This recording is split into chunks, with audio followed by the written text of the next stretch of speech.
북한 주민 생활과 법. 현재 북한에 불고 있는 부동산 붐 현상은 1990년대 말 이후 나타나기 시작합니다. 시는 상인 계층과 사구민업자인 돈주들의 등장으로 일명 자본가 계층의 신분 상승을 위한 주택 거래라는 점이 매우 주목됩니다. 자, 이들은 개별적 선분양 방식의 주택 건설과 주택 거래를 하고 있다고 합니다. 북한에서 주택과 관련된 법률 개정은 이른바 부동산 붐에 대한 당국 차원의 법적 관리와 지도 통제를 위한 것으로 전문가들은 평가하고 있는데요. 1, 2년 간격으로 법을 개정하고 있다는 것은 그만큼 북한의 음성적인 주택시장이 활발히 전개되고 있다는 것을 방증하는 것으로 해석해 볼 수 있습니다. 특히 2014년 7월 개정된 현행 산림집법은 여느 때와 달리 북한 당국의 엄중한 의지가 담긴 것으로 분석됩니다.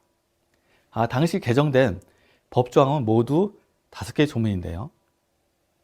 건설 승인 절차 준수, 산림집 건설 설계, 하부구조 건설 선행, 시공, 준공검사가 그 주된 내용입니다.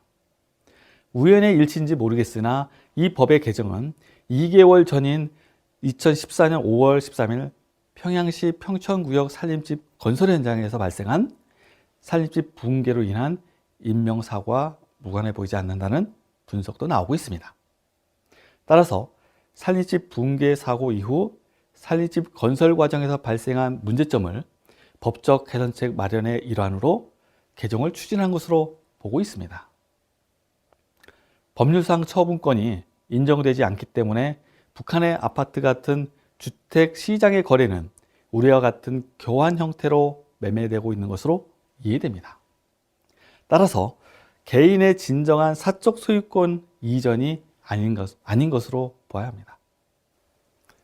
다만 당국 차원에서 시혜적으로 산림집을 제공한 경우나 외국인과 제1동포에게는 개인 소유권이 인정되며 이 경우 소유권 이전이 가능한 것으로 볼 수 있습니다. 당국 차원의 평양 시민만을 위한 법률이 바로 평양시 관리법이라고 할 수 있는데요. 이 법은 1998년 처음 제정되었고 산림집법은 그보다 10년 후인 2009년에 뒤늦게 제정되었는데요. 이로써 평양 시민을 제외한 북한 주민들에게 시혜적인 차원에서 뒤늦게나마 법 제도적 장치가 마련된 것으로 보입니다.